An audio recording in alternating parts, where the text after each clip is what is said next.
नमस्कार दोस्तों, चलिए शुरू करते हैं आज का टॉपिक। आज के टॉपिक में हम कवर करेंगे एमएस वर्ड के अंतर्गत इंसर्ट टैब और इंसर्ट टैब के अंदर टेबल। और जब आप कोई टेबल बना लेते हैं तो टेबल बनाते ही डिज़ाइन और लेआउट दो अलग से टैब आते हैं, जिसको डेवलपर टैब कहा जाता है।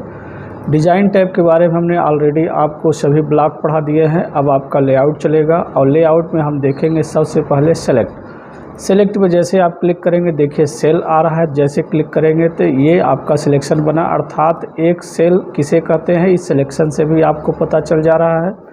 जैसे आप यहाँ क्लिक करेंगे तो एक सेल सेलेक्ट हो रहा है, अर्थात एक बॉक्स को सेल कहा जाता है।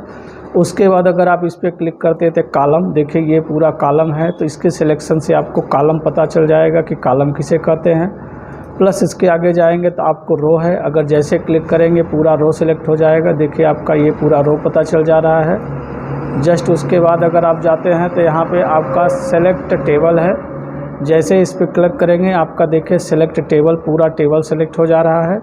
तो अभी आपने देखा कि टेबल में सेल क्या होता है, रो क्या होता है, कॉलम क्या होता है और टेबल क्या होता है, ये सिलेक्शन से ही आपको पता चल जा रहा है। जस्ट ये देखिए कॉलम है, ये आपका रो है, एक एक बॉक्स आपका सेल है, पूरा आपका टेबल है। जब आप टेबल के बाहर कर्सर रखते हैं तो देखिए ये डिज़ाइन और लेआउट अपने आप बाहर हट जाते हैं, और जैसे इसके अंदर क्लिक करते हैं तो ऑटोमेटिक आपको दिखाई देता है।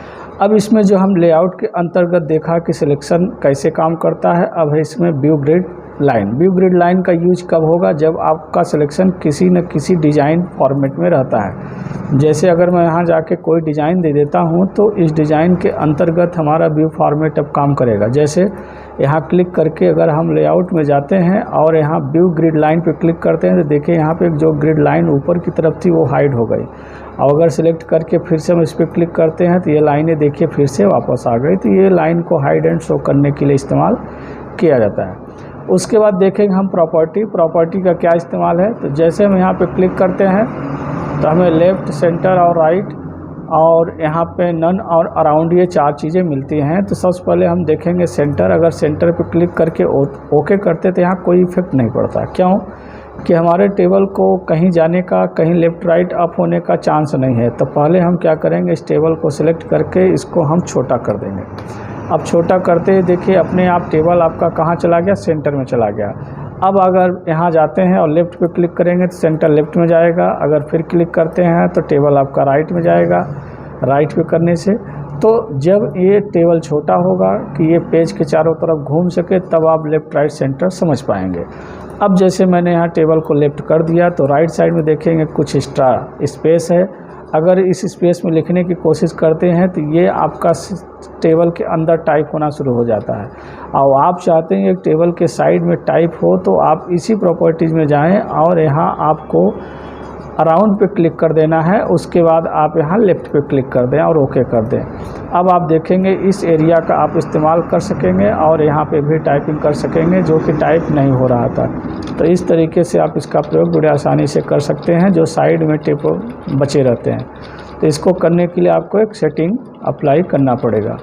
अब इसी में आप लेफ़्ट राइट के बाद और लेफ़्ट में लिखने के बाद सेंटर में भी और राइट में भी लिख सके। देखिए मैं इसको टाइप करते जा रहा हूँ तो अपने आप ये वहाँ गया, वहाँ से देखिए नीचे आ गया। जो साइड में जगह था वो अपने आप इस्तेमाल हो गया। अब लिखने के बाद अगर इस मैटर को हम यहाँ जाते हैं दोबारा टेबल पे सेलेक्ट करके और लेआउट पे जाएंगे और प्रॉपर्टी में जाके अगर हम यहाँ सेंटर पे क्लिक करते हैं तो ये देखिए हमारा ये बीच में टेबल है और इस साइड में हम इसको लिख सकते हैं। और उसके बाद अगर हम फिर से प्रॉपर्टी में जाके राइट करते हैं तो राइट में हमारा मैटर हो जाएगा। ये देखिए लेफ्ट में मैटर है, राइट में टेबल हो जाएगा। तो इस तरीके से हम प्रॉपर्टी का भी इस्तेमाल कर सकते हैं और नन कर देंगे तो हमारा पूरी तरह से हट जाएगा। तो हमने देखा कि लेआउट के अंदर सेलेक्ट, व्यू और प्रॉपर्टी का इस्तेमाल हम कैसे करेंगे। यदि वीडियो अच्छा लगा हो तो चैनल को लाइक करिए और सब्सक्राइब करिए। और चलिए मिलते हैं आपसे अगले वीडियो में।